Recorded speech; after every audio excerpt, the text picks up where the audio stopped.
of around the CFM. Today's focus will be the Dallas Cowboys, feeding Zeke, not maybe so much feeding Dak. We're also going to talk about free agency, impending free agents, and things that people should and shouldn't do in the free agency and draft. As always, I'm joined by Andy Dalton's personal handler, Daniel Shaw. Hello. So, Daniel, you're up. We have viewers already, and everybody is hype. Honest to God, I think people want to watch this podcast more than some games. And I mean, I don't Well, just mean. it's much more enjoyable in some games. As I say, I don't just mean John's games, but certain games. I am just working away on some free agency stuff. Some of it will shock and or disturb you, depending on whether or not it's your team. But Daniel, you're going to take us away this week. By the way, there's no power rankings this week, just to make everybody aware. Not a lot has happened, and we're going to do power rankings again at the end of week 17. But we've got loads of teams that we haven't got covered yet, so we're trying to release a few more of these a little bit more regularly. So no power rankings this week, if anybody's asking. Daniel, take it away. So first team looking at New Orleans. The Green Bay game was a bit. The whole sort of second half of the season has been a bit. But Yeah, it's not really it's been a bit. Yeah, I agree with that. Andy Dalton is limited, to say the very least. Now, what he does to a two-time MVP level. But what he can't do, he cannot do. I think that's been very clear over the last couple of weeks. And it has limited Adam on offense a bit.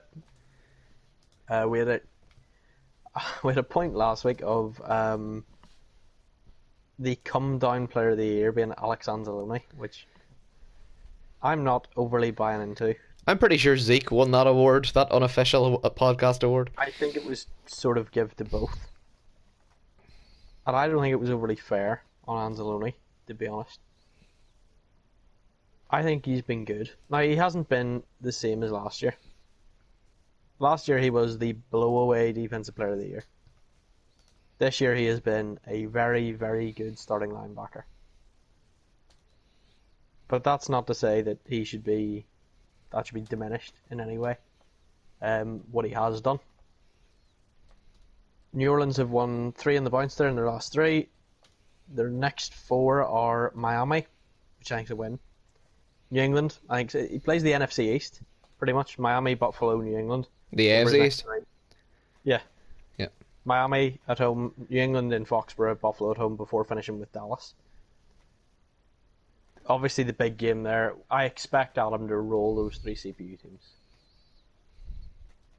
I don't think it's unfair to say that. Dallas is the game there that we're looking at as probably for the 1 seed. I mean, it's definitely for the 1 seed at this stage, but whether or not it ends up being. Yeah, I think going into it it'll be for the 1 seed. Chicago also won 3 in a row, including 2 divisional games. You know, if we were doing power rankings, be sitting pretty. No, they haven't won 3 in a row. That's just the most recent schedule. That I said they've won 4 in a row: Baltimore, Minnesota, Detroit, Pittsburgh. I'm just talking about their last 3 because we would have talked about the other ones beforehand. Yeah, we did discuss the Baltimore one before. But yes, they are on a 4-game win streak, to clarify. 3-3 in their last 3. Or 3-0 in their last 3, sorry. Win over Minnesota and Detroit, both on the road, both divisional games, both tough games, rolling. And then the Pittsburgh win, which again I was very happy with. Compared to the other wins, the Chicago, Pittsburgh win was a big, not as big as the divisional wins, but I thought the Pittsburgh win was cleaner. I liked it a lot. Yeah. Chicago's schedule is not easy. You're in Seattle this week, which is going to be a tough game. It's always a tough game. Your Stoops could really do with Seattle picking up a loss to the Bears. Seattle don't play any other player teams before the end of the year. So if anybody's going to do Stoops a favour, it's going to be Nile this week at CenturyLink. Yeah, I think that's fair. I obviously it's a CPU team. They probably will drop a game somewhere before the end of the season of their last 3. Presumably, certainly. I don't see them winning their last 3, but it would really give Stoops a massive boost in reclaiming that division off them if he can get a win from Nile this week. Niall's other 3 games, Arizona. Again, Stoops could probably do a Niall doing him a favour. Stoops kind of needs the Bears to beat Seattle and lose to him Yeah, I bet, yeah. to take a command and leave in that division. Chicago then play the LA Rams. So Chicago have 3 NFC West games back to back. The Rams are 4-8, pretty much done anyway. Should Niall beat them, it'll put a fork in them. And then Niall finishes up the season with Green Bay at home. Which, as much as the division probably will be clinched by then, in fact, the way it's looking is it definitely will be, it would be nice for him to get that win back over Green Bay. It would be nice for him to get another divisional win, maybe to push him up to... Probably won't push him up to 2 seed level. The Green Bay game's really big for me because if he loses it, it's fine. He's still gonna win the division and stuff. But you can't win the division and be like, but I also lost to Green Bay twice. Like you're gonna enter the playoffs kind of like with the handbrake on rather than not. Plus, like, it's not the end of the world, but between him going 12-4 and 11-5, or him dropping to 10-6. If he fails to win either the Seattle or Arizona game, he'll need to beat the Green Bay, or he'll need to beat Green Bay to go 11-5. Which 11-5, by the way, is a fantastic record. Where they win in the North, where they be in the 3 seed. That's what I'd be looking at right now. Is that I'd be wanting to get the best 3 seed possible. Plus, what he should also be looking at is James has New York this week. He does. Not an easy game. Really not an easy game. If James loses it, that's a second loss. James also has to play Adam. Niall has 4 losses, James has 1. James could be teetering on 4 losses before the end of the year if things start to get slightly downhill, including 2 player versus player games. So Niall could maybe nick the 2 seed, but it'd be very unlikely at this point. But again, it's all about playing up and getting that 12 wins, getting that 11 wins. You do not want to be sneaking in at 10-6. Oh, if I'm the Bears, it'd be nice, but I'm really not worried about the 2 seed because it's out of his hands at this stage, in the sense that if other teams do their job, he can't win it. So if it gets to like week 16, 17, you're like, all of a sudden I can be the top seed here, brilliant, but I wouldn't be putting any focus into being the 2 seed. There's no need. Tomorrow night we have Tuesday night football. Because even the 3 seed avoids Denver. Adam. That's what people always forget. The 3 seed will avoid Adam for all intents and purposes. Which is what I'd be looking to do at this point. Yes. If you're in the NFC, certainly, yeah, 100%. So we've Denver, Oakland tomorrow. Oakland's lost to Denver and New York in player versus player games the last 2 weeks. Chance to go 0-3 in player games, not a good look. Although that should be a win for Denver, I think, realistically. And if Denver do win it, they'll be at least 2 games clear in the West. Denver is the AFC equivalent of Chicago. Yeah. The only real That's how I difference see it anyway. Yep. The only real difference is that Niall's competition for the 3 seed is Seattle at 6-5. James's competition for the 3 seed is Buffalo, who are also 7-4 with him. True. So that it's a lot harder to lock up the 3 seed in the AFC. I see Denver beating Oakland, but I don't think it'll be as big as 41-7. No, I mean, you didn't. I'm not sure you've seen it, Daniel, but anybody that caught the Giants-Raiders game know that nobody wants to play the Raiders right now. Nick's big focus coming out of that building is that we're going to finish stronger than we started. Yeah. Arizona plays Seattle this week as well. That's probably the game of the week. Like, we can't miss on that. I don't know when we're getting that. I'm going to put in the group chat now, actually, and find out when we are getting that. It is worth looking into because that's like you would expect asses in seats, like all 10 people in the CFM, to either watch it live or to watch it back because it's really important one way or another. That's a huge game. Right. I really can't put it into words just how important that game is to the Cardinals. Now, I'm not saying a win locks up the division because a win would put them tied with Seattle on 6-6. Now again, looking at Stoops' running, San Fran, Chicago, Green Bay, San Fran, that's not easy. But you'd like to hope that you'd be able to win at least 2 or 3 of those games to finish 500 and above, which should be enough to get you in. You've just got to hope that you better Seattle, really. Yeah. Stoops can Stoops can lose to Niall if Stoops beats Seattle and Niall beats Seattle. Yes. But he needs this Seattle win. It really does determine a lot of this season for him. Now, I know there was the thing about him being most improved, and I had a bit of an issue with that. I'm not saying he's had a bad year. Of course he hasn't. He's went from the 4th place schedule in his division to the 1st place schedule. It was always going to be a bit of a step up for any team. But realistically, he needs to win that division. 2nd place will probably not be. Zach's looking hot right now. Right? I don't think 2nd place in the West gets a wildcard spot. I certainly, if the season was finished now, they wouldn't. But no, I don't. I'm not particularly sure they do either. Which is worrying. I'm not saying that at the start of the season I didn't say Stips has to win the division or it's a failure of a year. Of course not. Missing the playoffs after winning your division, it's not such a good look. It's worrying for me. Denver's remaining games are Tennessee, the Giants, Baltimore, and Pittsburgh. It's not an easy run in, but realistically, he's 2 games clear of the Chargers. He's 2 games clear of the Chargers.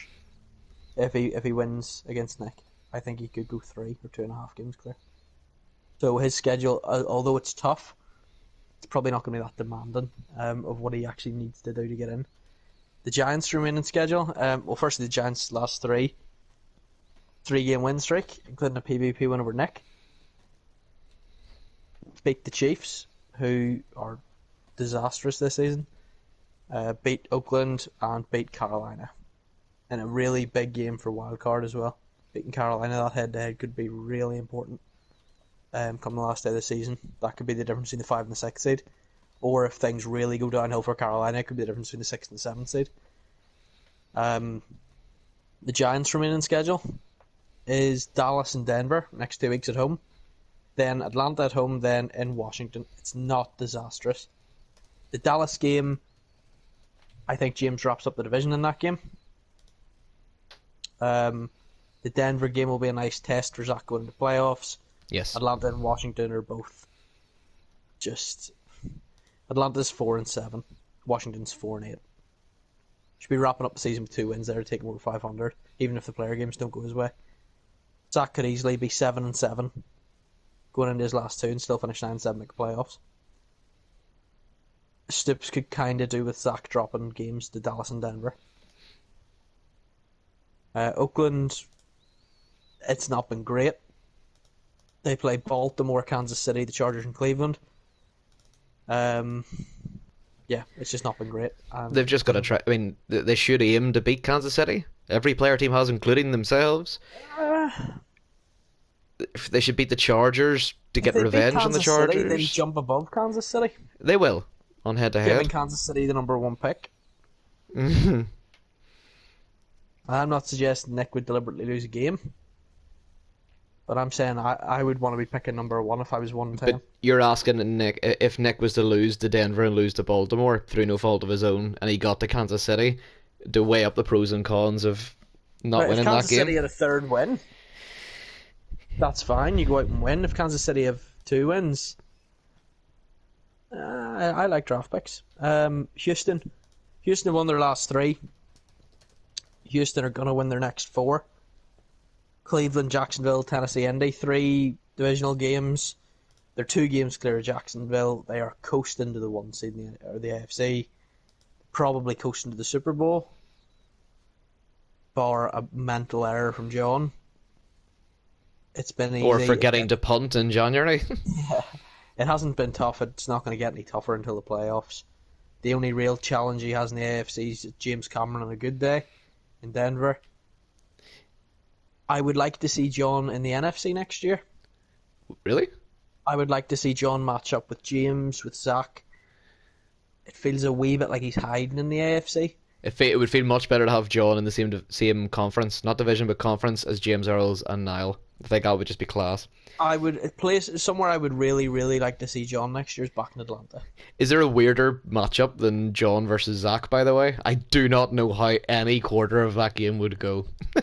I would like to see John in either the East or the South next year. I'd like to see him in Atlanta, or I'd like to see him stack up in Washington. I think in the AFC, it's a wee bit. Obviously, he hasn't won a title there, but it's a wee bit like Jim Harbaugh going to Michigan. I bet, yeah. When you're sort of playing, you're not playing the same caliber coach that you are. And again, I think it could be the reason that John loses the Bowl the Adam this year is because he hasn't had player games, he hasn't had any competition, and he may just coast in off these CPU wins and have to spark up against the top team in the last day, and it crumbles down. Like, that's why I think John needs to go somewhere where there's competition. He needs to challenge himself. Otherwise, he will get complacent, and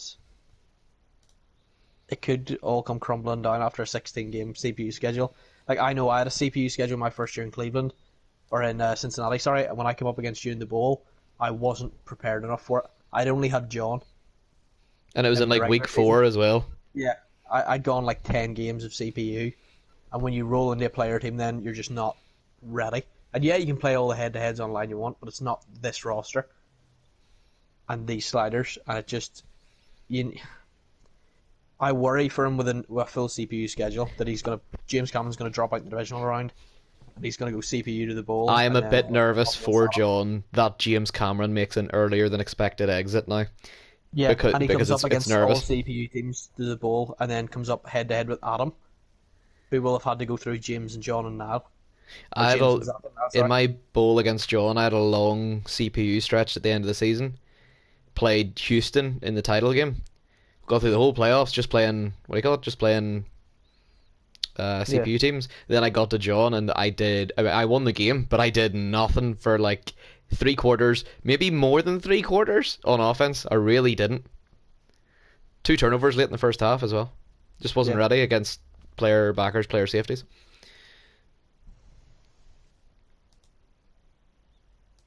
Okay, so that's all my complaints for the week. Well, most of them. Okay, that's got off your chest. That's your gears grinded. Is that what you can consider it? Yeah, I'm happier now. Okay, good. That's 90% of the podcast exists to make Daniel happier. Just So, for me to vent, yeah, really. if we can tick that box, then we're laughing. So we're also going to talk about free agency, the contract situation for each team, their cap space, and I got a couple of Yes. interesting lists like top earners and what the QBs are earning. And I also, for every team, I'm going to give you one free agent that you should keep and one free agent that you really shouldn't worry about losing, who you may already have spoken to contract wise or maybe you haven't. So we'll do a quick overview first of all of each team. So I've got them in a pretty random order that's mostly veteran teams down to rookie teams, but it's a bit random. So I've got the Saints, number 1 here. Their cap space is $3.2 million, which is what I would call it healthy in CFM. That's Daniel, not would you? healthy. If you don't $3 think million? if you don't think that 3.2 is healthy, you're not going to like anybody's cap Yes, space in this list there's a bar one lot team. worse. There's a lot worse. But 3.2 million going into free. Now, obviously, Adam could have a load of 1 year guys who are coming up. True. But if I'm going into free agency with 3.2 million, I'm not happy. Basically, there are 8 teams in the CFM that are player controlled. 5 of them have somewhere between 3 and 4.5 million, give or take. There's Although one. I think it's fair. It's fair to say that Adam is pretty much in win. Adam's not exactly rebuilding. No, he's expected to be in the NFC title If game or Adam bowl. finishes this season with 3 million in cap on a Super Bowl, I don't think he's going to be that bothered. Right. So what I'm going to do for each team as well, I'm going to give you the 5 top earners of that team, Okay. and you can either be like, "Yep, totally cool. He's one of the top 5 guys. I'd expect him to be paid. He's crucial to what they do." Yep. Or what in the name of Christ is he doing there? There's no way he deserves to be in the top 10 earners, let alone the top 5.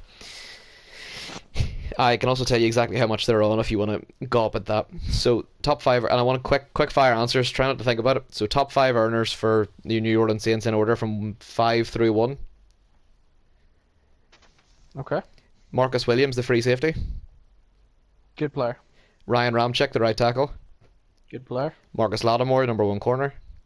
Great player. Michael Thomas, number one receiver. Brilliant player. Cam Jordan, the end. One of the best players in his position in the league. We already discussed this a few years ago. Actually, he's probably one of the top players in CFM history, like legacy wise. Yeah, He's been in it especially for like 8.5 years. defensively as well. Absolutely. So that's his top five. I did these at random, but the one that I'm most happy with out of the whole thing is the Saints, because the top five earners are all exactly who and where they should be, and they have the lowest top earner in the league. That Cam Jordan's on $17 million per year.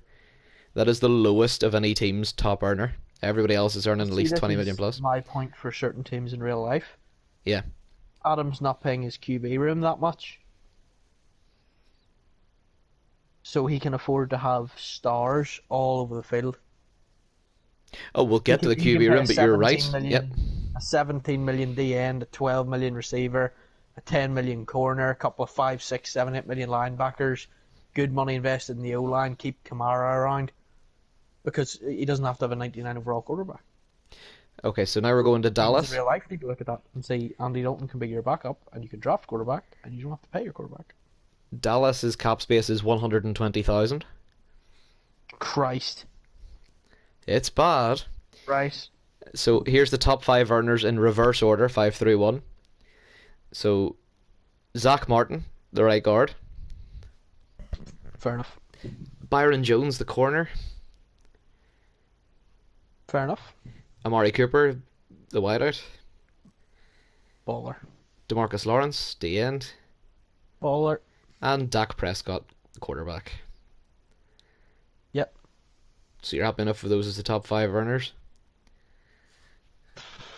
Happy with 4 of them, yeah. What's the one you're not happy with? It depends. How much is Dak on? He's the second highest paid QB out of all the player teams. He might actually be the... Hang on. You know what? He's the second highest paid player of Christ. the two player of all the player plays teams. well with him. Is it worth paying somebody that much in the hope that anybody else could not, or somebody else couldn't do it just as easy? I don't know. I think James is happy enough. James is probably happy enough with who he has at quarterback. And Yeah, I'm asking you to focus here and not talk about Dak from last night. But honestly, No, it's a lot of money. But I get your, I James agree with your plays point. well with Dak, but Yeah. if James goes, I'll say 12 or 13-3 this year, Mhm. and loses in the divisional round, denial, Mhm. I'd be wondering what I'm paying for Right. at quarterback. I'd be thinking, can I not draft a rookie and do it with somebody different? Because the only quarterback that's paid, the only player on any player team that's earning more than him is Deshaun Watson, who's a legitimate game changer. Dak doesn't feel that way to me. So I'm going to scoot to. I want to get through all these teams. I'm going to go to Houston next. So the cap space for them is 3.2 million. Adam says it's 33 million, not 3.3. What, the cap space in New Orleans? Yeah. Okay, I do apologize for getting that right. I got it from the spreadsheet. It says 3.21 million in cap space. It might have been before you started editing or signed contracts or release people, but that's the most recent one I have. So if 33 is a lot Well, they'll healthier. win now mode anyway, so cap not really that important. Houston's top five then in reverse order. So Laramie Tunsil, the left tackle. Absolute shite. DeAndre Hopkins, the wideout. Again, I don't know why John would ever pay wideouts. He's literally like 10-1 without him. He just needs a speed guy that he can throw posts to. DeAndre Hopkins is not the one on this list that I have an issue with. The third highest player on the Texans list is Dante Fowler Jr. Who? I didn't even know he was a Texan. How many sacks do the Texans have this year? Not a lot. I'm not looking it up, but it's not a lot. If I'm paying a pass rusher who's my third highest paid player in the team, and he's not getting sacks, I don't know what I'm paying for. The top two are J.J. Watt and Deshaun Watson, who's the highest paid player on any player team, which is a legacy valid pick at least. and a guy he's on the trade block. Deshaun Watson. Oh, they all are. Don't worry about it. That's just John. Like, see, that's an interesting. I don't really want to talk about the cap situation in Houston. I don't think there's any point because we're going to get to that. I also don't want to spend too long in Houston's cap. So go to Chicago. Chicago's cap space is 8.73 million. I don't. It That's feels not like the bad. best that Niles ever had, but it's also good in its own right. I think it's a handy amount of money. The top five earners in Chicago are well up for discussion. They're not bad or good, but I want your opinion on them. So in reverse order, Not number Eddie Jackson. number five, Eddie Goldman, the DT. Uh, All right, that's your answer. he's not Number even the best DT. right, he's not even the highest paid DT. Number four, Akeem Hicks, the end. Fucking hell. Right. Number Next. What age is number Akeem Hicks now? what's this? What age is Akeem Hicks? I would say he's 31. That's a guess. I'm gonna Google it.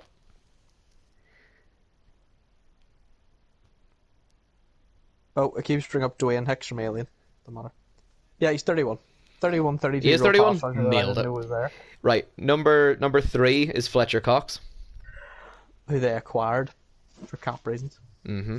So you can't hold the contract against him. Good cap reasons though. Because they Number get another year of him and don't have to pay his bonus, and they get rid of Cal Fuller. number two is Mitch Trubisky. He's playing well this year. He's To getting be fair. paid more than any Saints player is. How much is he on a year? 21.3 million. How much is Dak on a year? 29, and there's really How much not. is There's not Sean 8 Watson on a million. year? 35. Fuck.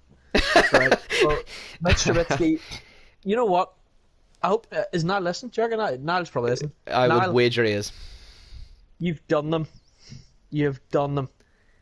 23. Mitch Trubisky. or- Out of those three quarterbacks, Mitch Trubisky's contract's the best. Yeah, 21 million's a lot of money, and it's probably too much to pay him. But when I give you the quarterbacks listed, you're like, he's getting similar production out of guys that are earning lots more than that. Jalen Rigor is doing as well as most of the Dallas receivers.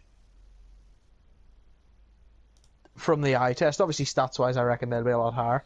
But Dak is getting paid 33 or whatever you said, 29 million for like two more wins with Ezekiel Elliott and that team around him than Mitch Trubisky is with that Chicago team. That Mitch deal is looking better and better year on year. Who's the highest earner? Khalil Mack. Oh, he made 4 plays over the last 2 games to win the games. He took 6 months off for now last year, but outside of Yeah. that, yeah, he's the best player in the He was franchise. poor last year, but this year he's looked really, really solid. The Now amount you can of see times Niles you'll put see effort him, into getting him more involved as well. yeah, you'll see him stuff a big 2nd and 9 run, 3rd and 8 because he stuffs it. He'll get a big sack, or I seen Niles drop them out in the flat twice against Pittsburgh on screens. He dropped out and tackled people for a loss on 3rd down. He's been really, really good the last couple of weeks. So Arizona's cap space, I had them as the most. 4 billion. If what Adam says is true about the 33 million in New Orleans are the second, but still Arizona have 29 million in cap space. When I finish discussing Arizona, you're going to see why they will need that. But here's the 5 top earners in their team. So number 5 is Justin Pugh, the left guard, How much do they have? Sorry. 29 million. They could afford to Okay. pay. They could afford to pay Dak, and that's it. Justin Pugh at left guard is number 5. Right. They acquired Teron Armstead, who's at number 4, the right tackle. Has he been re-signed, or is he still in the Saints contract? He's still in a Saints contract of 11.7 million a year, but he's out this year, so Stoops will have to re-sign it. We'll get to that. Number 3 is Patrick Peterson, the corner. He's a bit old. Number 2 is Hassan Reddick, the outside linebacker, Fuck right, he's not even the best linebacker. In and Ireland. the top outside How linebacker, much is he on Hassan Reddick? 13.2 million a year. Fuck me. See pictures of Steve Keim or something. They do 13 million a year. The Then top again, that franchise literally just signed Buda Baker, highest paid Cardinal who does not have a is pick in his career as a safety. Chandler Jones on 20.8 million is the highest paid Cardinal. Because Stoops loves him and he's a big good pass rusher. Happy enough with that then? Yeah, it's reasonably okay. They're gonna have to pay Kylerson. Right. We're So- getting to that. When I look at Chandler Jones and I look at Patrick Peterson, I see 2 people with a combined age of about 64 that need to go in the next 2 years.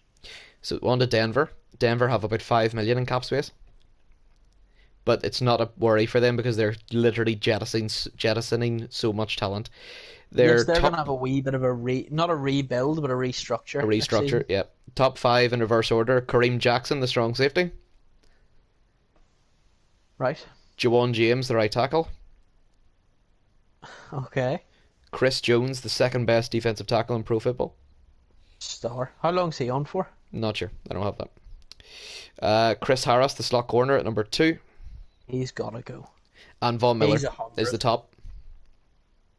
How much is he on? I have it 22 million, but I have it unofficially that Von Miller and Chris Harris are both leaving Denver confirmed, which is going to Well, that's going clear to save him how much? so How much Chris Harrison? those two Chris 15 those two together will save 37 36 million. 30 oh literally 37 million because it's 22.1 and 14.9, so it's 37 million they'll save you. Oof. Big oof. Nice. Onto the Giants, the Cardinals and the Giants for me are the two that have the most interesting cap situations to discuss. So the Giants have 3 million in cap, give or take. Right. Their top guys in reverse order: Will Jackson, the corner; Waste of money. Saquon Barkley; Best running back. he's No. being paid like it. Golden Tate How at much white, how much is Saquon on? 9.9 million. Oof. It's good. Like That's a lot of money for a running back. also, I But would he say that what do you is call it? the cog of that offense. The Giants have the biggest disparity in their top five in the sense that the top four are If on you really take low Saquon money. out of that Giants team, they're not going to the playoffs.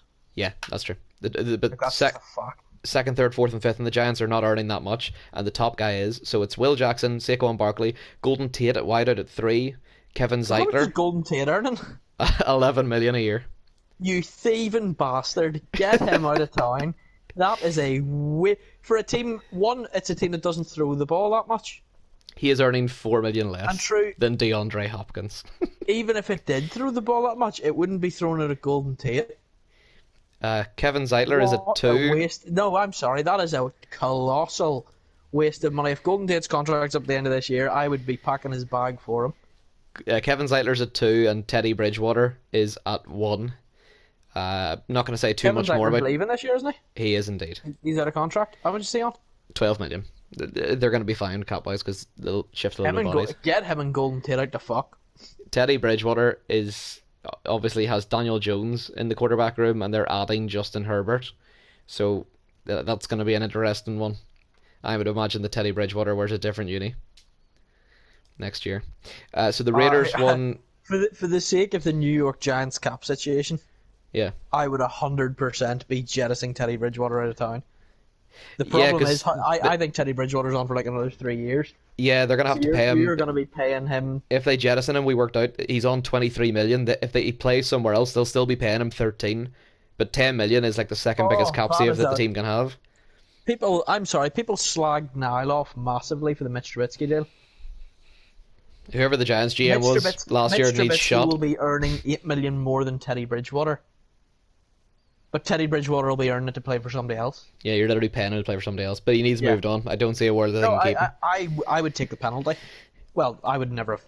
I know it wasn't Zach that did it, but Yeah, just to be clear, it wasn't. Zach didn't sign that. But yeah, Teddy Bridgewater's got to go. He's been. I expect you to talk about the Raiders cap situation here very How well, much is Teddy considering on this year? Sorry, 21 million. 23 Fuck me. to throw 6 passes a He game. has been. I'm not even 6 accurate passes. I would Yeah, like to get a 4 check for on- 6. Yeah, I'd like to see Teddy Bridgewater's passing stats compared to Andy Dalton's in New Orleans. yeah. And Andy Dalton didn't start the year, but Yeah, like I say, you need to what do you call it? You'll need to be That is very polite so here. much money. That is so much money to be so bad. Because you're A criticizing quarterback. the Giants because their GM made these deals. You were the GM that made these deals. So here's the Raiders. The Raiders have 3 million in cap. On a bowl. In in reverse order, 5 through 1. Rodney Hudson, the center. One of the best in the league at his position.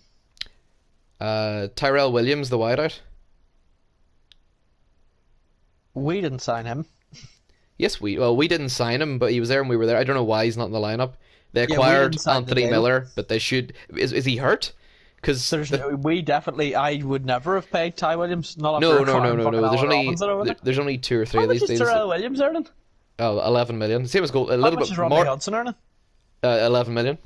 That one's good there. I'm quite happy with the Rodney Yeah, Hudson so thing. But there. The Terrell, Hudson team was no, good. I would have had to been under the influence to pay Terrell Williams $11 million a year Number to do three. anything. Number I would three is want him Trent playing year Brown. round. Like I'd want him playing hockey when we were off for 11 million a year. Number three is Trent Brown, the left tackle.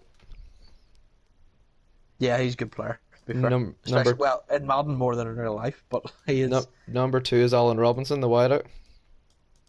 just a star X receiver when used right. Right, and we did pay him. And then number one, obviously, is Derek Carr. So I'm planning on bringing Again, we didn't Zach pay on Derek very Carr. They paid Derek shortly, Carr not just before we yet. got there. So I'm going to discuss the two lists or the mini lists that I've made very very quickly. Then we'll get on to Dallas and we'll bring in the Giants head coach for that. So the top earners for each team. It's shocking me that the Saints are in win now mode. They will spend whatever it needs to take to get back to the bowl, and they have the lowest top earner. So the top earners then are Cam You know, Jordan. but that's how you win a bowl, by having Yes, yeah. eight 17 million pound players than a 35 million pound quarterback and a patchwork offensive line and no tight ends. Cam Jordan Like, earns 17 million a year. okay. Chandler Jones earns 20.8. Again, wee bit of a homer pick from Stoops, but I like it. Derek Carr and Von Miller both earn 22.1. Teddy Bridgewater is 23.1. Khalil Mack is 26.7. Dak is 29 and Deshaun Watson is 35. Deshaun Watson is the highest paid player in any player team, Yes. and John trade blocked him the day he came in. I would like to see the yeah. penalty John would infer if he trades Deshaun. It would be pants-wettingly huge. Yeah, that's ridiculous. So the QBs then, just to go with everybody's QBs, it's a similar enough list. So the highest paid QB is Deshaun Watson, 35, Dak Prescott, 29, Teddy Bridgewater, 23.1, Derek Carr, 22.1, Mitch Trubisky, 21.3.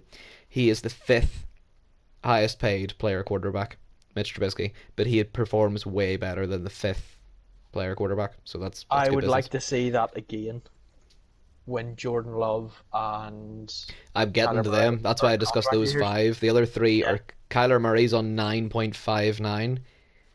Jordan Love is 5.4. Surely Kyler Murray can't be that far away from being paid now. It must be next No, year. it must be next year because he had the fifth year They've option. gotta That's pay why. him. And Yeah. Dylan McCaffrey's earning 850k. He's not even the highest paid quarterback in Denver. Well, they don't really have a quarterback, do they? I'm scared. This is why we're not saying that James They just Cameron's have doing a placer that rebuild. hands the ball to Matt Breida. Instead of that's not true. You said, what do you call it? It is. Dylan McCaffrey. The thing there, Von Miller and Chris Harris are leaving, and you said they're not doing a rebuild, they're doing a restructure. James Cameron has a quarterback that he doesn't have to pay $1 million a year. He's going to How have many years does Dylan McCaffrey have left? It must be like no. He was only three. He was only drafted this year. So he's got 3 extra years. He's got 3 more years until they have to pay him. 4 if he was taken in the first round. I'm not sure. Which he won't. No, he can't have been if he's on that. I wouldn't have thought so. It's a There's shitty no way. contract. That's a third. That's a 4th round salary. So he's gonna have He's 3 gonna- more years, and he's gonna end up having about 60 million in cap space when all basically the Super Bowl 50 Denver Broncos team, when they all pack out at the end of the year, James will be able to shoot in free agency first. And that Again, Denver this team is what going I'm to be saying. Remember, class next year. We've done offline CFMs together. Who do I have a quarterback? Joe Callahan, Nick Davila. Yeah, Why? Because those guys give you the money to put talent around them. it's going to be If, interesting. if John does not win the Super Bowl this year and decides to stay in Houston, he can't put any money around, or he can't put any talent around Deshaun Watson. He has no money to improve that team. You'll be stuck in Green Bay-itis of the last couple of years. Okay, you're paying your quarterback $40 million a year. Chasing You're down paying- MVPs because you can't get a bowl. You're paying one big receiver, and you can't put any talent around that because nobody will take the. This is why, again, the most undervalued man in football, Tom Brady. This is why he took pay cuts to win. Deshaun Watson does not take pay cuts to win. Deshaun Watson's not taking a pay cut for anybody, so he's going to end up with $3 or $4 million a year in cap, maybe a wee bit more. Maybe you can stretch to 10, 11, 12 million if some big defensive player retires, but you will not really have the money to put a lot of money into the receivers and the tight ends and stuff. Will Fuller probably is up for contract next year as well, Probably. Yeah. so I don't see how he pays him. I don't see either, but not for the reasons that you think. So I've got somebody that is being kept from each team and somebody that you should just let them go. I want to fire through these pretty quickly, so agree with me or disagree with me in like two sentences. I was going to say, can Denver's be James Cameron? Because that team's built to win with a good coach. Like, So the Saints, I would say that's keep a joke, by the way, James. I genuinely think you're doing very, very well. for the Saints. I would keep Traquan Smith, and I think I know who the let go is. the let go would be Andy Dalton. No, I didn't know who the let go was. I thought it was the 400-year-old linebacker they have. No, because he's not out of contract. Is it? Well, Jesus, eventually he's just going to pass away, like in fucking Return of the Jedi. Like a Force They're Ghost, gonna yeah. Yeah, they're gonna lose him eventually anyway. Whether it doesn't matter if you've contracted him for the next 10 years. If he's dead, he's dead. So Dalton's going to want paid, even if he wants paid as a backup. He does not work in New Orleans unless Adam's going to change what he's been doing for 8 years. So I was I'd gonna say let Dalton if go. there is a team out there looking at quarterback, Could do he worse. should land somewhere Yeah. as a starter on a player team. I think you could do so much worse. But because you look at the teams that have won over the last couple of years, the teams that have won Super Bowls, you won with Brady. Matt Boyd won with Blake Bortles on a small contract. You won with Derek Carr. Adam won with Jordan Love on a rookie contract.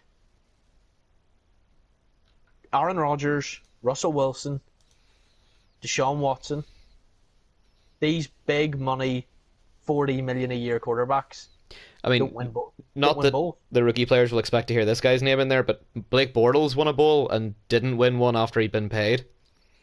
Yeah, exactly. Because you can't put the like.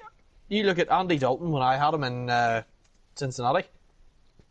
He was on a big contract, but he was on like an $18 million contract. Yeah, there's scope there, like. That's not a big contract. That's a decent contract. So anyway, to get through these, my keeper for New Orleans was Traquan Smith because I think other than Alvin Kamara, nobody's actually played better in the last couple of weeks. Dallas, my big keep is Connor Williams at left guard. He is out of all the guys that are out, he is such an unsexy pick that Dallas team will lose wins without him next year. And my biggest let go is Leighton Vander Esch, and the reason for that is because he wants a ton of money. He's already at a bust up with James Earls, like doesn't seem to be wanting to re-sign, and he doesn't influence the game. Like I know Leighton Vander Esch is really good, but I watch Dallas games and I'm like, they could play without him. As horrible as it sounds, James is not a good linebacker player. Yeah, that's just fact. You know, Yeah. if John had Leighton Vander Esch, John should be paying Leighton Vander Esch whatever he wants. So I'm going to leave Houston to the end because I do want to wrap back around to Houston. Chicago should keep Daniels, is it Josh Daniels? James Daniels, the left guard. Right. And they only have like 3 people out of contract. I would let the other 2 go. That's Akeem Hicks, who now has already said he's letting go. The guy on my list is Buster Screen, who's a corner safety hybrid now who just needs to You said die. Akeem Hicks is one of the top earners as well, didn't you? I did. I tell you, a lot of these yes. teams' cap space is going to be nice next year. Scrap him for cap. 100%. Arizona should keep Teron Armstead at right tackle because that's worked out.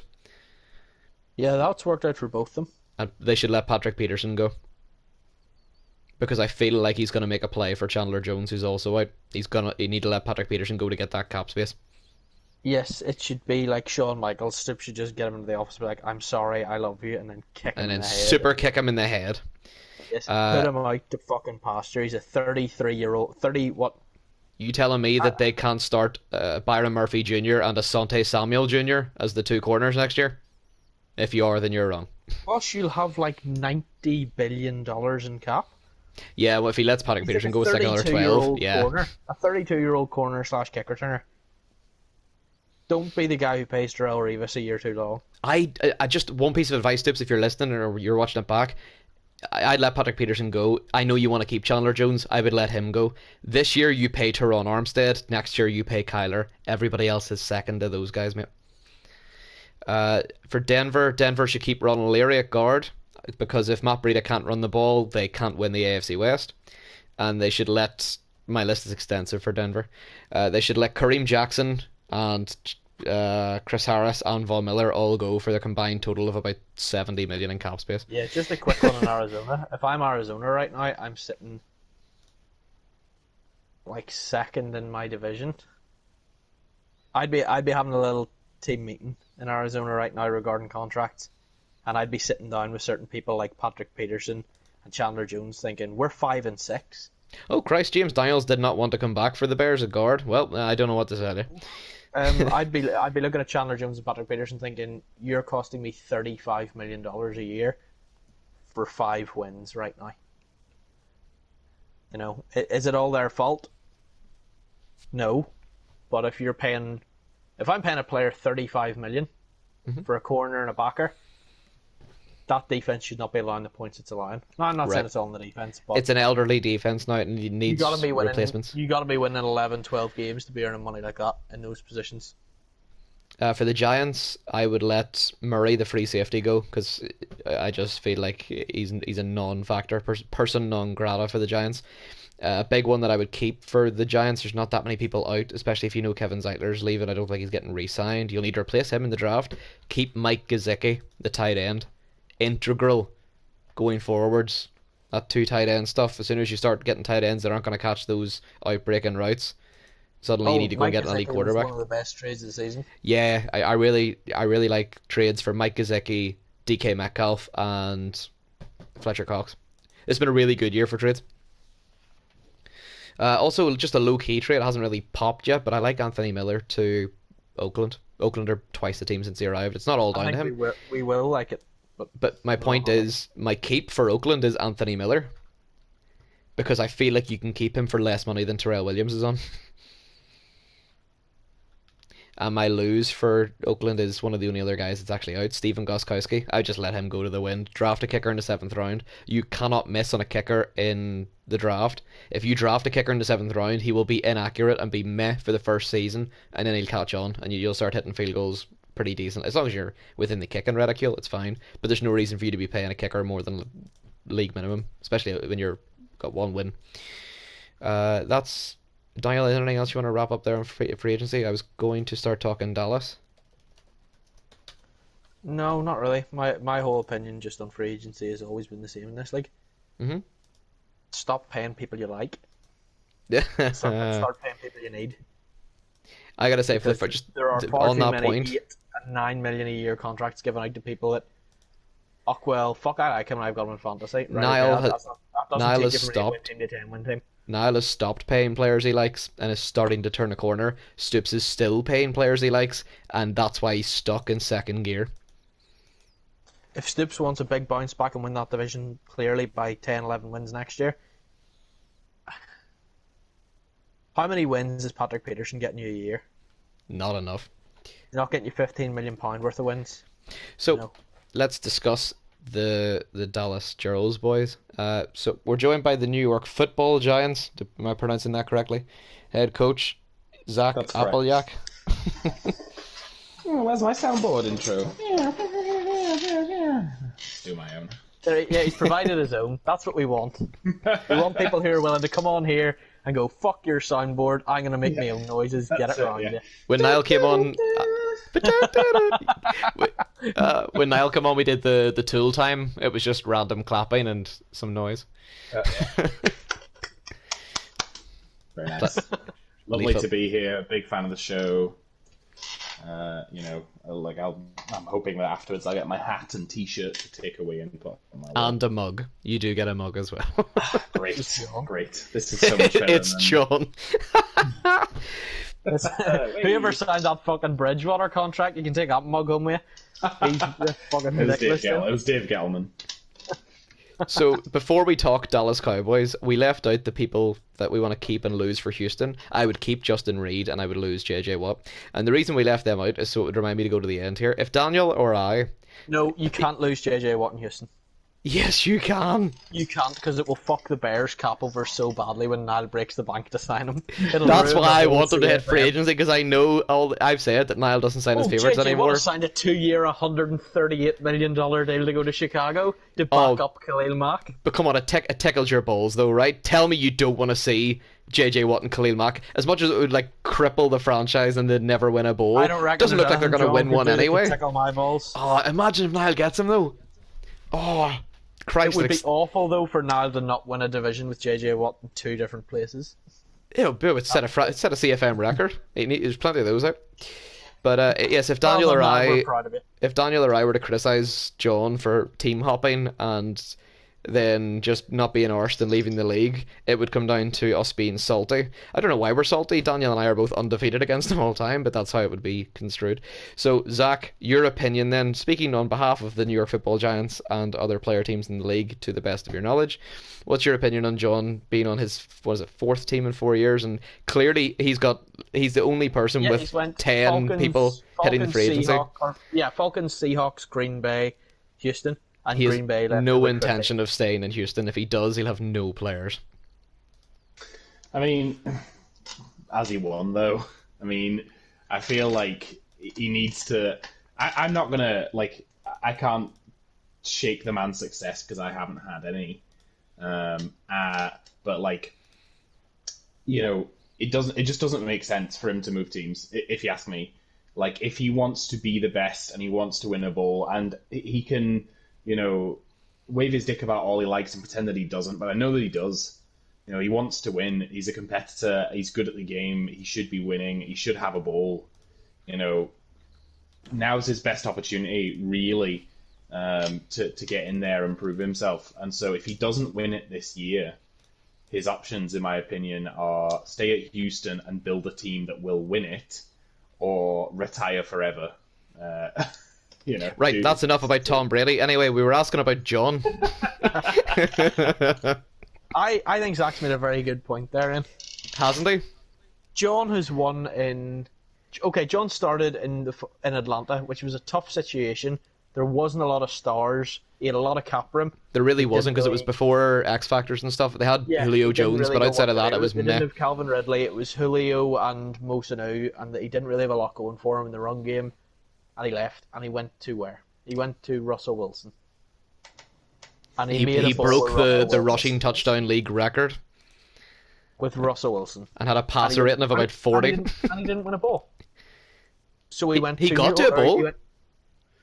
Oh yeah, Jim Didn't Kelly win got the one, though. 4. Yeah. Yeah. He went to Green Bay where he had Aaron Rodgers and Devontae Adams, and he broke every fucking record that he could think of, and then he got bored and quit. And now he's come back to Deshaun Watson and DeAndre Hopkins. Zach made a very good point there. What John should do is stay somewhere and build a team to win a bowl. I don't know if he knows how to build a team. I think that's why he keeps picking. If I think didn't know how to that's- build a team, I would jump ship every year. If I didn't Yeah. know how to build a team, He that's keeps all I'm going saying. He keeps going to random MVP favourites and making title games, and that's great. But I think the worry for him is if he stays in one place for too long, he'll stagnate. He'll just become known as the guy Adam beats in the bowl every year. But like that's the point. Like you've got to, if you want to make a change, then you've got to make a change. And the change that he wants to effect is, I would like to win a bowl. And the change that he probably needs to make is, I need to find a bit of stability to do so. That being said, what the fuck do I know? I love that that's the qualifier. Like, I mean, all this, but also. Yeah, I'm like, I'm just talking about life, I guess. If you want to affect a change, then you have to make a change. But I don't know shit about Madden, and I know that if I played John in 10 PvP games, I might squeak one if I was really lucky. See, I thought that, but I managed to squeak the first one and I never play him again. I know it eats him up inside. You never played him 10 times. But yeah, so I don't know. But like he has, he's the clear favorite from the AFC. Yeah. He should make the bowl, and if he wins, then happy days. It worked out for him, and maybe winning will be enough to keep him still. Maybe he's like Marcelo Bielsa, and he just can only stomach like a year or two at a team before it physically makes him ill to stay He still. does. He It needs does a feel like big we've blue added bucket to sit Mourinho on. to the league in that he comes in, year one's good, and then he just fucks off. He doesn't even do the full Mourinho where he waits till year 3 for everybody to hate him. He waits till Yeah. week 9, and then he's fucking gone. But But either way, I think if John wins the John's league, podcast isn't for like 8 weeks, so we should probably talk about the Cowboys. I was going to yes, say, let's get on to them. that's one thing you'll never hear me say in real life, Zach. Let's talk Dallas football. let's go. Well, they You got have the they're votes. 11-1. They're incredible this year. I mean, there's no other way of putting it, really. Oh yeah, they've looked really good. They have. Agreed. I've had to play them. So You I played know me in this week, is it? I play them again this week. In fact, Yes, yeah, that's why I this love the week podcast timing. Very Giants excited and for that Cowboys. one. I am both excited and trepidatious, and also I'd like to right a wrong from earlier. You said I'm on a 3-game win streak. I'm on a 4-game win streak, so I just want to. Yes, I apologize. that was the same I'm as only Niall, working off- yes. Yeah, I'm only You working did- up the last 3 games. You did fully forget about me beating Adam. Yeah, it's kind of a biggie to forget as well. The fourth one. I don't really want that to go untouched, so let's just write that wrong and then carry on. So yes, I've got to play the Cowboys this week, and like, obviously, I've played Adam. Like the Giants Saints game, I feel is both Niall and Adam, who I've like I'm 3-1 in PvP this year. Giants are 3-1 in PvP this year, and the only loss is to the Cowboys. However, I feel like if you take a look at the games leading up to those PvP games, you'll actually see that both of those were significant progress moments. And it seemed like playing in PvP, like if you were just watching from the outside in with no context, it would seem like, PvP games bring out the best in me or whatever. But it's more like each time I have played, Niall was the debut of my 4-play playbook. Outside zone, FL stretch, inside zone, and quick slant, all from the single back win tight formation. And it just turned out that Niall had nobody on the outside, kept running cover 4.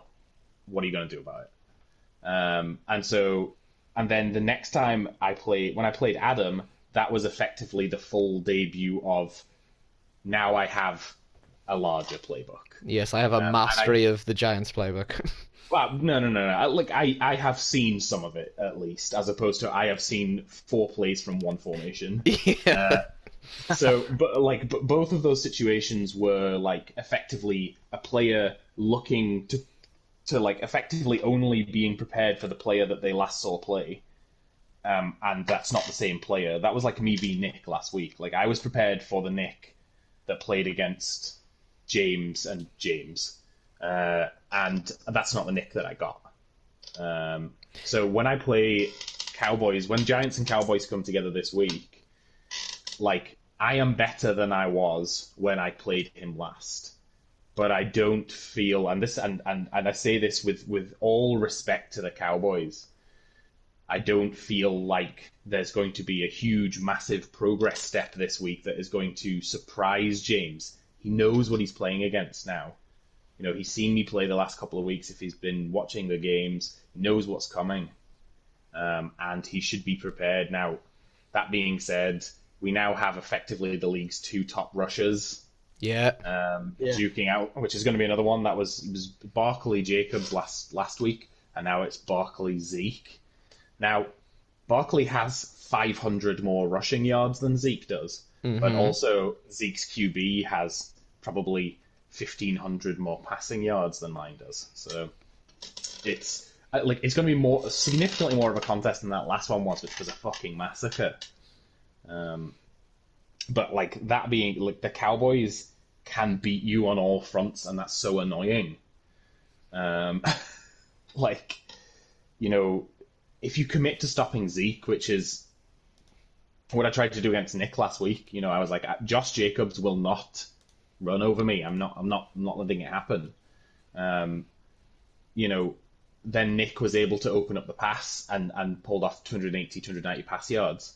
So I can't commit to neutralizing Ezekiel Elliott because James will butcher me in the passing game if I do that. Yeah, it would be a bit of a Pyrrhic victory if you're sitting there at the end smiling because Zeke went 10 for 24 and Zach threw Dak threw 4 scores and 380 yards. It's Yeah. not going to feel like, oh, well, at least it's not Zeke. Like, imagine that, Ian. Imagine going into a player game and just stopping one offensive player, like Michael Thomas, for example. But that's And What do you actually mean, for example? imagine doing that. But yes, I see Zach's point that it is. Plus, James is not going to be surprised with anything. I don't think we're going to see Saquon touch the ball 8 times and Teddy let it fly. Like, it's going to be a run-heavy game. God, imagine he did. Oh, no fucking fly. But I think it's going to be a good measuring stick for the Giants as well. That they have come a lot further than. Like, this is what I said to Ian the other day about it. We were watching one of your games, and you lost to Washington and Philadelphia in back-to-back games to start the season. Yes. I had no idea what I was doing. I had never touched the game on this difficulty, and it turns out that the defense actually plays, and your players actually drop balls, and if you throw an interception, they aren't just going to, like, helpfully bobble it over their head and be like, oh, shucks, I didn't get that one. They're going to catch it, and they're going to punish you. I have some lovely I stats think that'll make Zach feel good, and then one the Eagles crippling and stat that'll Redskins make him are feel so not good. lucky. The Eagles and Redskins are so lucky that they played Zach weeks 1 and 2. If they'd have played Zach weeks 11 and 12, I think they both get spanked. No, see, I'll argue that. Here's my thing. 2 of Zach's player wins have come after back-to-back losses. When he beat Nick was the first time that he'd won a player game after winning another game. Yeah. Kudos to Nick, by the way, who scored 7 against James Earls and 7 against James Cameron, and then 19 against Zach.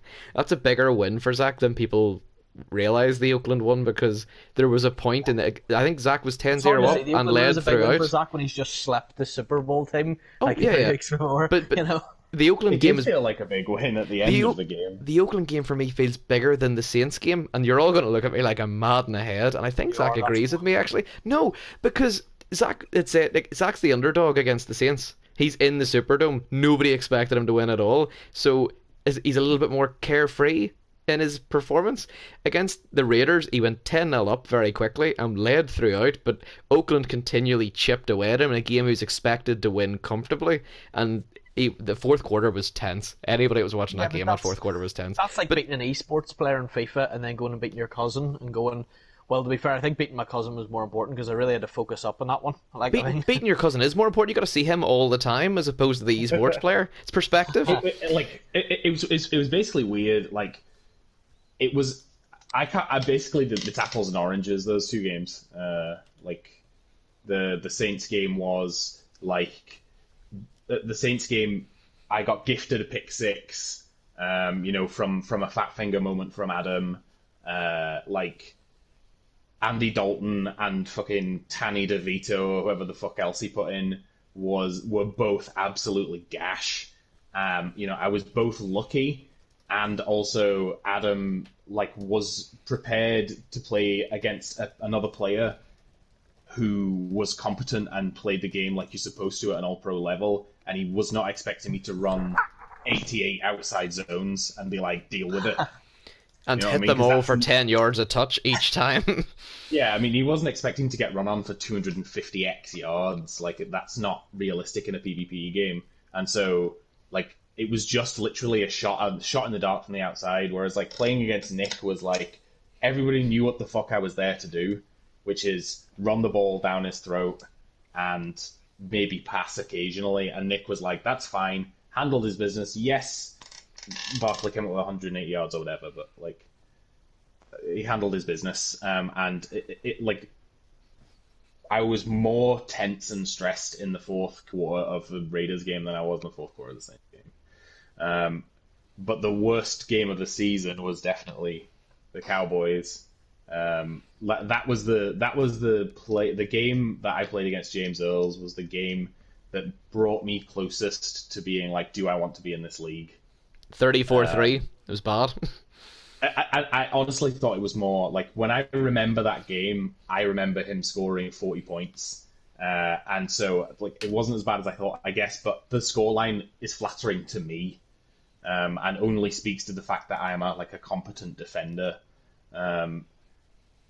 And 34 isn't exactly good, but I was competent enough. But he had brilliant field position the whole game because I couldn't literally put a drive together. I couldn't put Yeah, I don't like think you were bad defensively. Your offense is what contributed to the 34 more than anything else. yeah. Barkley put up like 8.5 yards, and like that game was terrifying. That was the game where I sat down and was like, I am in the wrong position here. Like I can't this can't work. Like yes, I beat Niall with outside zone FL stretch, but it was a surprise then, and it's not anymore. And I'm gonna get my ass beat if I go near it again. And James like put the absolute lockdown on me and was like, figure it out, kid. There's like the beginning of an anime where I get beaten by a big man with spiky hair, and I have to realize that I'm gonna have to go into the like 0G like hyperbolic training chamber and figure my shit out.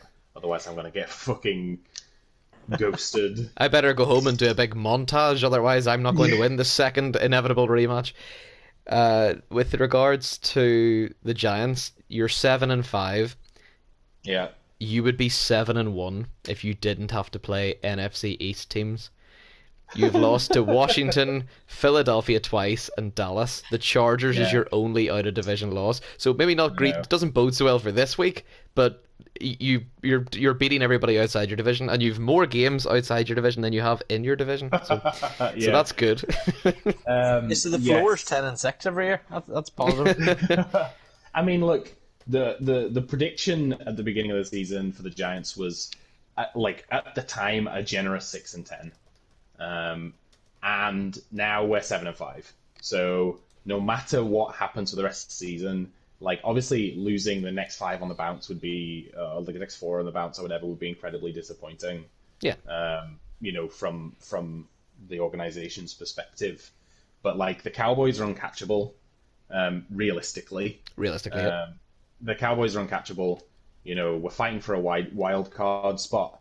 And at 0-2, and then again at like you were 2-3. You were 2-5. No, yeah, 2-3 at one point. Yeah. Yeah, like 0-2, and then again at 2-3 with a 7% chance of hitting the playoffs. It was like, well, shit, it could be worse. At least you get a high pick. Try and pull it together for next year. And then now we're at 7-5, and the Cowboys, the Saints, and the Texans are like the god tier. They're untouchable right now. But that scrap underneath with Arizona, Giants, Denver, and the Broncos is really fascinating because they all have very similar records. Mm-hmm. Oh, the 7%, by the way, is now 56. Testament to what you've done in the last couple of weeks. Yeah. Yeah, it's pretty wild. And like the last week's game against Carolina, and I feel like I'm not really talking about the Cowboys enough, and I should be, but we're about to circle back around to them. Very good. The Carolina game last week, I know that I'm probably the only person who's watched it, and I watched it twice. It was both horrible and beautiful. Like a pick six on the first possession. Literally talked myself through why I was going to throw a pick six and then threw it. And then like going 10-0 down, and then getting a really nice interception on the 20-yard line, and then immediately politely giving one back, to like nutting up, scoring 17 points unanswered, and like winning that game. In fact, it was 17 points unanswered. It ended up 20-13 was the final score. But it was like that was like a game that started really horrendously, and a game that I would definitely never have won prior to maybe this week, because I wouldn't have had the like fortitude to just stick to my game plan. I would have been like, I have to throw and then goofed it because I'm not very good at that. Yeah. So that was good.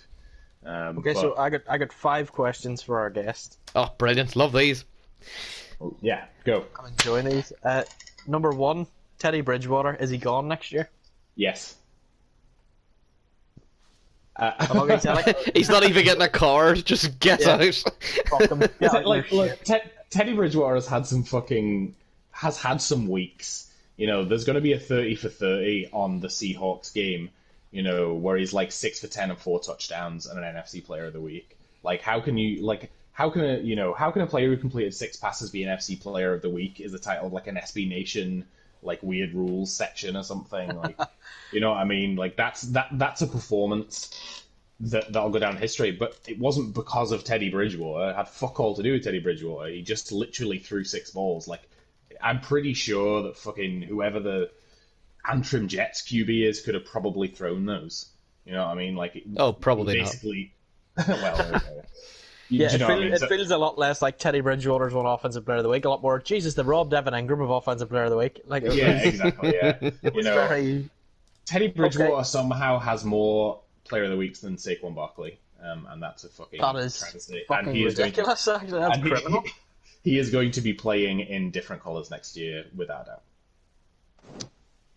What's the biggest need in the off-season, positional-wise, whether it be draft or free agency? What's the one position that you look at, other than quarterback, because we're going to get onto that in a second? Yeah, If you need to address one position in the off-season, where are you looking to strengthen? right guard or middle linebacker. So that would be replacing Kevin Zeitler or bringing in a bit of a run-stuffing presence or a pass I'm defender. actually, to be honest, if you look at the stats, I have one of the meanest run defenses out there. It's not because my front 7 are gross. Mostly, like, you've got Leonard Williams and the other guy, who are both great. More like they're just the weakest area, and it's also a position that I am going to be controlling regularly. Yeah. And that means I want somebody there to help me make plays. Because I'm being the user, I should have a star there, and I want one. So right guard to replace Kevin Zeitler, or middle linebacker probably replacing like Ogletree or Mayo or some dickhead like that. Question 3. The New Orleans Saints are 11-1 because they are the best team in football, Yeah. in the opinion of pretty much everybody. They won the Super Bowl last year. They've been largely unbeatable this year. Largely. Is the Dallas Cowboys 11-1 fluke? No. No. Because I don't think that would be a unanimous answer either way across the league. A fluke is the fact that the Saints are 11-1. The Saints should be 12-0, and only through a fluke are they 11-1. Yeah. The Cowboys deserve to be 11-1, in that their one loss to Carolina, who I beat, by the way, so technically I'm better than the Cowboys. Just a fact. Yeah, just a fact now, you know what I mean? I'm also better than John because I beat the Seahawks more than them, so I'm the best player in the league. Well, we already knew you were better than John. So. So the Cowboys, they deserve that loss. Front to back, they deserve that loss. Yes. And I've watched a decent amount of their games this year, and they've deserved every win.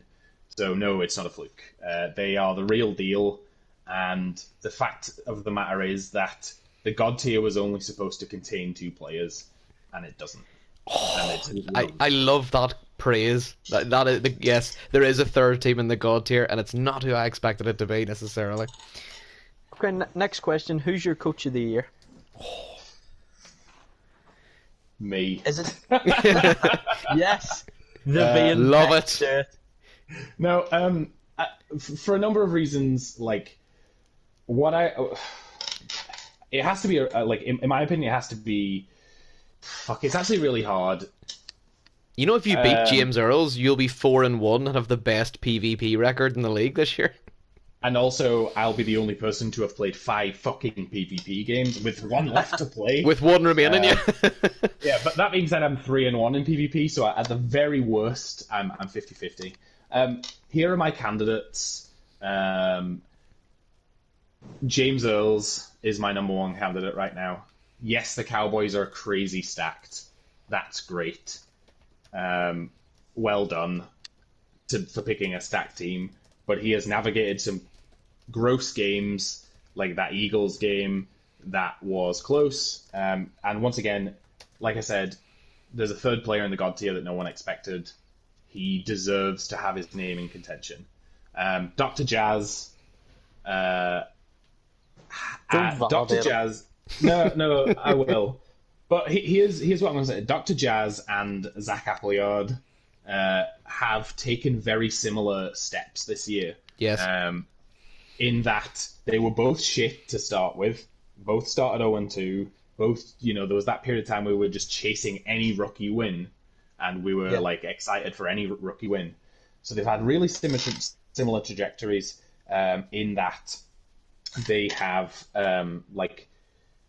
started really poorly, made some gentle improvements, and then made some significant improvements. The reason that Dr. Jazz, I think, has a better shout is that, first of all, better record. Second of all, now, better record with a much easier schedule, I will say. But It is, yep. Better record, and also, if you ask me, a better demonstration of the fundamentals of All-Pro Madden, which has shown a keen understanding of the run game, but also doesn't only throw 10 passes a game, can beat you in the air, can throw 50 points, can throw, 300 yards, and that's something that New York has yet to prove that they can do. So that, and then also, just in contention, they're not going to win Coach of the Year, but I want to give a shout out to Nick, because if I, at any point, had been 0-8, I probably would have been like, no thanks, lads, I'll not bother. This isn't good enough. Yeah. This isn't fun for me. I'm not going to play anymore. And he has basically taken that first step that both Denver and New York did, which is, I'm going to buckle down into an all-pro franchise of my own. I'm going to take the time out of my day to improve.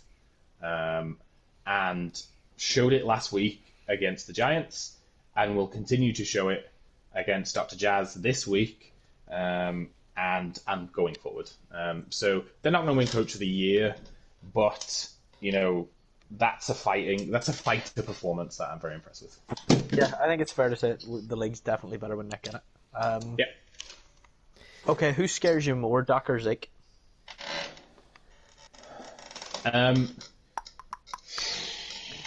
Intriguing. It's to be fair, that's a double question for me. Zeke, the actual player, versus Dak, the actual player. Zeke scares me. He has a tattoo on his belly that says "Feed me," and the "me" is just above his dick. I don't know that's scary shit. That's sociopath shit. Yeah, if he's willing to do that to himself, what's he going to do to you? That's exactly. But this week, I'm more scared of Dak Prescott, because if James plays Ezekiel Elliott like I play Saquon Barkley, I can beat Zeke. If James plays Dak Prescott like he played against me last time, I can't beat him. Okay. Final two questions. One, how excited are you to have Justin Herbert in the building next year? I'm really excited. I'm glad you said excited there to go. Well, excitement's probably the wrong word, to be honest. No, I'm excited for a number of reasons. First of all, he's an 82. He's an 82 overall with superstar development, which means he's an 82 with significant room for growth. Played correctly, he could be one of the best quarterbacks in the league. Yeah, 100%. He also doesn't have to come in and start slinging mad balls straight away. Yeah, I mean, that's the thing. I think New York is a fantastic landing spot for him, because, let's be honest, Aaron Rodgers, prime Joe Montana could walk into that building next year, and it's a run-first team. Yeah, I mean, but there's still definitely room for you'll be developing your passer as you develop your pass game, and I think that's a really good fit. It's healthy. I think it's a brilliant fit, to be honest. It gets him off Niles' mind. It stops the justice for Herbert from certain people every week, Adam, which seemed to couple every Bears game. He basically gets to throw 10 play action passes and 10 standard passes a game for his first season. And if there's any problems with his release, he will improve on that as he starts games. And by the time I am a better passer, he will be ready to make those plays that I want him to. Yeah, and love that, by the way. Love all those answers. Final question. You play James this week. Yeah. If you beat him, Yeah. you'll have beat James. You'll have beat Niall. Yeah. And you'll have beat Adam. Yeah. That's the 3 player teams in the NFC playoffs. Yeah. Does that make the Giants a sneaky? If you've had a pint or two and you're on Sky Bet and you've got a five, Yes, you stick that free bet on the Giants. You definitely do. Fiver from the League Cup final last year. Does it go in the G-men for the bowl? Yes, it does. A free fiver, absolutely. He's beat Adam. He's beat the favourite. He's beat the other. He'll have beat the other elite guy, and he'll have beat Niall as well, the guy that's going to be the 3 seed. So he'll have beat the 1, 2, and 3 seed. Like, I'm not saying okay, the pressure's on bowl, but I'm not John. But Yeah. I think that the Giants are going to shock people in January. I reckon we could be Wouldn't be seeing, the first time. I reckon we could be seeing those Giants play on conference weekend. If I think the big question mark hangs on this week's game. However this week's game shakes out, and I also don't think they need to win. Importantly, I don't think we need to win. What I think we need to do is demonstrate that we can hang. You know what I mean? If we can demonstrate that we can hang, then that makes that fiver bet nice and interesting. If we win, I think our odds get slashed dramatically, and you're looking at a team that's won 5 on the bounce, including against the number 1 and 2 seed in the NFC, and you're like, holy fuck, it's 2007, what's happening? Don't you'll be in tears. Come I'm on, obsessed. I'm obsessed. No need for that. So my answer there is like, how can you bet against a team with the MVP? How can you bet against a team who, by the time week 16 rolls around, could have the NFL's leading rusher of all time, less than 650 yards to go, which is, it's a big ask, no doubt, but could you really sit down and ask yourself truly, if someone said to you, can you say without a doubt that Saquon Barkley will not get 650 yards in the next 4 games? I don't think you could turn around and be like, no. No, you can't say that. There's no chance. Yes, he's got to play Dallas. Yes, there's like 2 PvP games left. It's a hard ask, which also get like mad respect to Eric Dickerson and Adrian Peterson and all those 2,000-yard rushes, like 5 of them. Holy fuck, that's a historic year. If we win or if we prove we can hang, then I don't think any team wants to turn around and play the Giants, because it's a weird left field game of football that nobody really wants to have to participate in, because getting beaten in the run is so demoralizing. Because you have to play defense for like 8 hours, and no one's playing a Madden CFM game to have fun playing defense. Nick, just Nick. It's just Nick. Nick. I'll sum it up in one phrase from Adam, which he didn't broadcast, but was my favorite phrase from the whole time we played. The last thing we said on the chat before we finished that game, he said, "I'll see you in the playoffs," and I said, "Hopefully," and he said, "Hopefully, fucking not." I think that Zach summed it up perfectly, in that a win this week is just as valuable as nearly winning this week. This isn't about the Giants beating the Cowboys, it's about the Giants showing that in January they can beat the Cowboys. This is about showing you can hang with those top teams. Now, obviously you're going for the win, nobody said you're not, but I think there's certainly... If the Giants lose this week, everybody goes, oh well, fair enough. They got beat by Dallas. Dallas is a really good team. They've had a great season. They've had great PvP wins. They're still going to be a force in January. My issue is if Dallas lose this week, it starts to look like... Right, God, he's not going to beat player teams in what even though he'd be 3-2 in player games. It starts to look like James' Vikings. 4-1. James was the 2 seed in Minnesota. Yes. With the Vikings. 13-3. And what happened to him? Scrapping the division right at home. Mm-hmm. With X Factors on. If the Cowboys lose this week, I think there's a wee... As much as no one will say it in Dallas, there'll be a wee bit of this is going to end in divisional weekend. Yes. Basically, having sat and played Nick last week and jittered my way through the whole game, despite being largely in control, I know exactly what James is sitting and feeling when we boot up the game this week. Is like he played me before and he was nervous despite battering me the whole fucking game. You know, if he has a traditional James game where it takes him a quarter to warm up and Saquon Barkley runs for 150 yards in the first quarter, and and you're thinking, and maybe the Giants are like 7-0 up, 10-0 up, 14-0 up. If he starts slow, I personally, and that's the way that I win this game for me, is that James doesn't start amazingly fast. I get in control, and then I get to run every drive for 5 minutes and take his offense out of the situation. Oh, this isn't a prediction. This is a spoiler. James Earls will start slow. Even in his best Madden games, the first quarter is slow. The door is ajar for you to seize the initiative and play ludicrously well in the first quarter and make it uncomfortable. This is my point as well. I asked the question, who is Zach more scared of, Zeke or Dak? Neither of them can score from the bench. Yeah. The big thing is that, James, you just said it there, Ian, and, it sounds like we're being negative on the Cowboys, and hell no, because they've been almost flawless all year. The big thing is, for me to win, which is what we're talking about, I have to play flawlessly in the first quarter.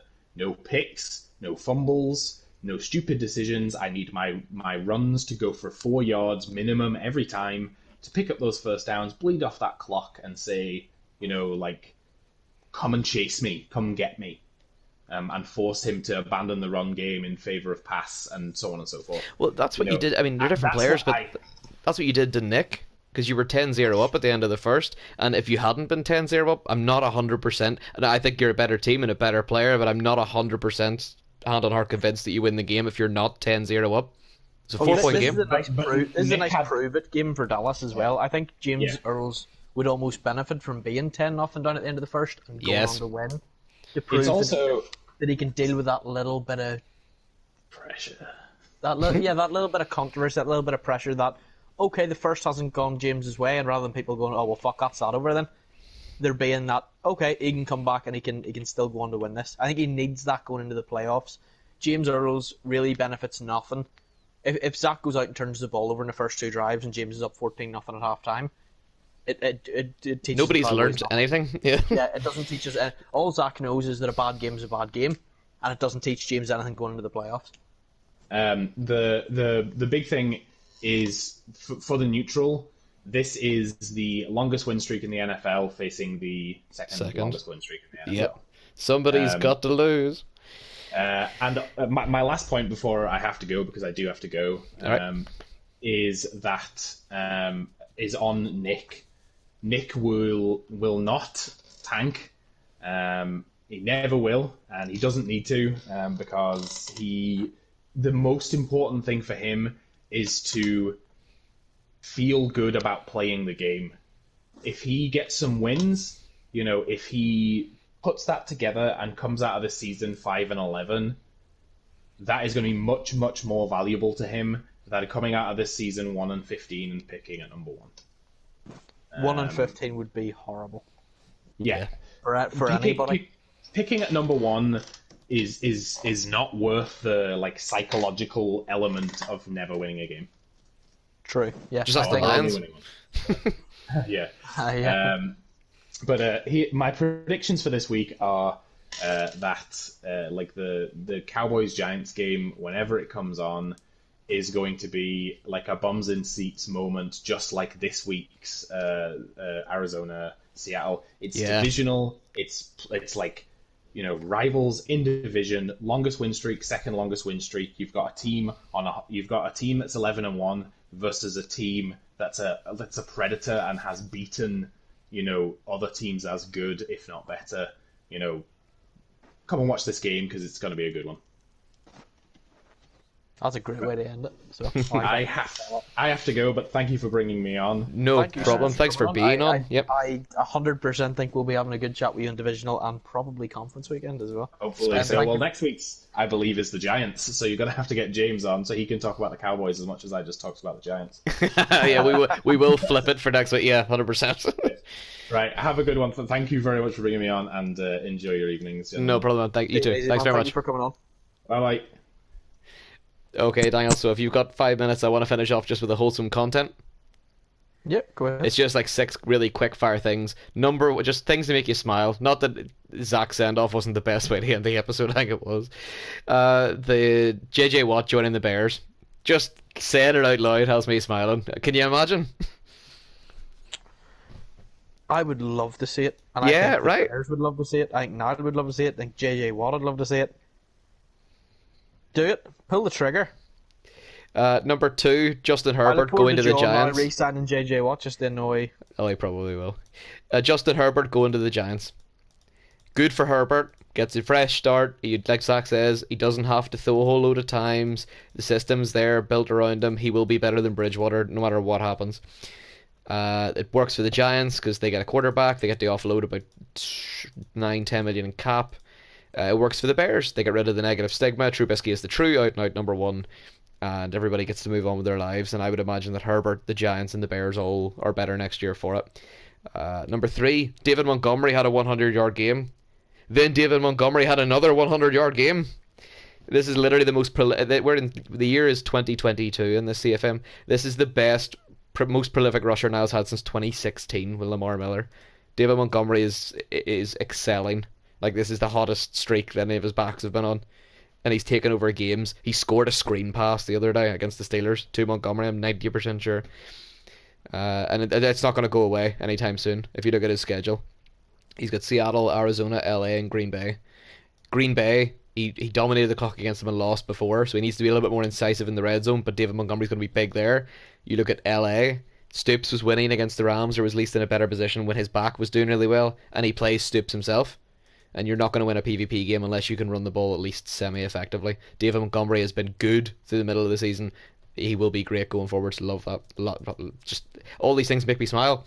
Broncos over the Chargers. He split the series with the Chargers this year, but by beating the Chargers, James Cameron could be about to deliver his first division title in his first season, and it's Denver's first since 2016. It's been in a good 6 years since Denver won the AFC West. Every other team, by the way, has won it since then. It was KC, San Diego, KC, and then Oakland twice. So James, Have we got a kickoff time for Stoops' game? No. I have not seen that. No, I don't think so. Just a couple more little quick things. We touched on it there while Zach was live with us. Zach was predicted to reach the playoff. You know the playoff predictions that I do, the percentage. Yeah. In week 9, halfway through the season, Zach was 7% likely to make the playoffs. He is now 56. He has won 4 straight since then, including 2 player games and 1 against Adam. He is rolling. Might be one of the most wholesome things I've ever said. And the last wholesome point, I just love because you couldn't do the Cowboys episode without finishing talking about the Cowboys just that little bit more. James Earl's double over the Eagles. 15-14, Laviska Shenault clutch. Oh my God, can you believe it? Then 2 weeks later to blast them 28-7 at Jerry's World. He hasn't won the division yet, and I want to talk about that very briefly. That we have so many teams that are 1 win away. That's the Bears, the Cowboys, and the Saints. Scenarios Yeah, this week. Well, we've got they have the PvP game tomorrow and Stoops Seattle whenever it is. Then when we get into next week, yep, there's literally 3 divisions can be clinched, but James Earls just tip of the cap, sir. I mean, that's phenomenal. I talked about it at the start of the year in the power rankings. You had to go Philly, Tampa, Philly, and you've got what is it, I get it, yeah. 5 player games this year. You've won all the player games put in front of you. They've all been rookie teams, but you can't help who you play. Stoops and Niall have both played player games and don't have a single win between them. John's played 1 solitary player game. James Cameron, he beat Stoops. But you're 3-0. I don't care if it's 3 wins against the worst player team in the league. You've still got to win those 3 games. Yeah. You know? So he's 3-0. If he beats Zach this week, I said if Zach wins, Zach and him will tie each other for the best PvP record with 1 game each to go. If he wins this week, that he's 4-0. and he'll have Adam to come, and even if he loses that, that's a ridiculously strong PvP record. Uh, he's James has cracked it. If you look at the start of the season, Kansas City and San Francisco. San Francisco was probably top three games of all time for James Earls. He's beating comprehensively a wide range of CPU teams. Yes, he lost to Carolina. He's not the only player team to lose to Carolina this year. Like, people have lost to Carolina. Look at John last year. Carolina is a hell of a team. And he came unstuck, and since then he's won 7 straight. Like, Dallas are as good as they want to be for the rest of the season. They got a big game against Zach. They got Oh, Atlanta. it's a They got huge game, Detroit, huge and game. then they got the game against Adam. They're going into the playoffs. Cannot wait. Yeah, I'm excited. We're not that far from the playoffs now. We've got 4 weeks. We're really, really close. And then And it's with the packed with the swimming exception trunks of for with the Pro Bowl. exception of week 16, every week as a player we're gaming it now. Oof. Big oofs. Yes. Oh, right. That's wholesome time. Daniel, you Give got me 30 seconds for unwholesome content? nothing actually. I've been very happy with this week No, no, no. from everybody. Unwholesome content. It's Commissioner Gormley has just put into the group 5 teams in 5 seasons will not be happening regarding John McGuinness. I could see it if he played it different in each place, but we all know it will just be rollout posts and 9s in a different color. Your closing statements on that before I end the podcast. Yeah, I like that for the commissioner a lot.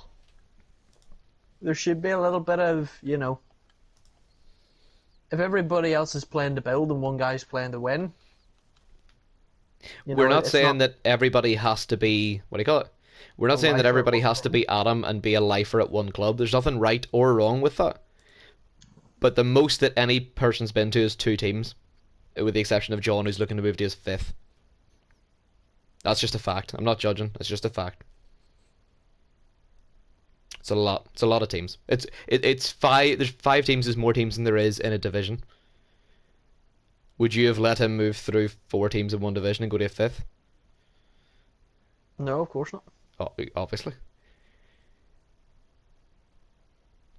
I I'm just think asking because Adam has said that he's not letting it happen, and you said you would love to see him in the NFC next year, so therefore it would have to happen unless Houston relocated. I would love to see him in the NFC next year. I would love to see him have a. This is probably a bit much to ask for because we're talking about. I'd like to see him have an adult conversation with the commissioner and say, "Look, I don't want to play here anymore. I want to play in the NFC again because that's where the competition is. That's where James has stepped it up, where Zach stepped it up, where Niall stepped it up. Take it from me. See, when the other Whereas conference has the that's competition, it's really sad to be in the other conference. I You would feel like like you're to missing see out. John say, I want to go back to Atlanta, but I want to play there for like 3 years and commit to that. I think if That's why I don't. I Because think if they Niall had a said about conversation about it, it could happen. Niall said But about there I being think a it would rule take for it, that. and I kind of like there being a rule, but at the same time I don't want to stop him if it was something like that. Like, I'm going to Atlanta and I want to be there for 3 or 4 years. But then again, you get 12 months down the line, nobody's been re-signing for agency, and he wants out again. But then it would have to be a conversation of, okay, you can go to Atlanta, but if you leave Atlanta, you're leaving the league.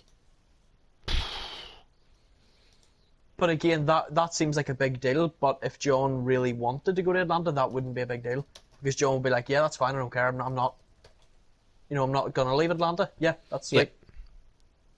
So it would come down to John being willing to say, "Yeah, okay, I want to be in one place for a long time." But again, it comes down to the end of the year. Maybe John stays in Houston next year, but I don't think he'll enjoy it. I don't think John's going to enjoy another year in that conference.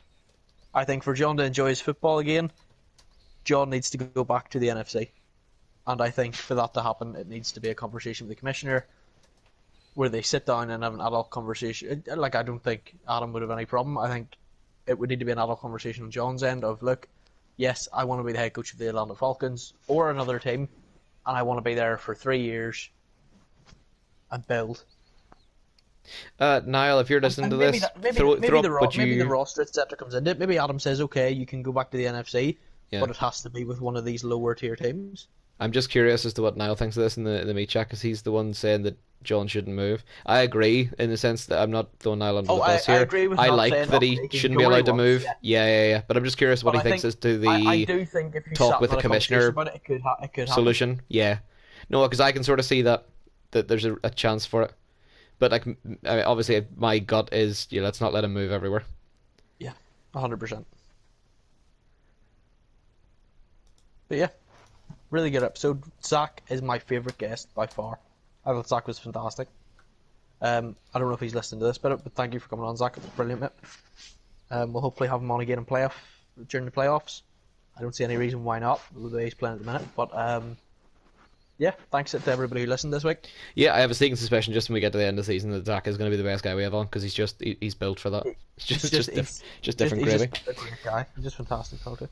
So But I've been yeah, Dan and he's been Ian. That's everything for this week. I'm not sure when we'll be back on next. I would like to think it'll be probably week 16 because there's no PvP then. But probably, depending on how quickly we play the games, we might be on next in week 17 with the final power rankings. Up next, we are talking about Dallas. So ideally, I'd like to get Dallas in before week 17 ahead of the New Orleans game. So keep an ear to the ground, and we'll be live again before you know it.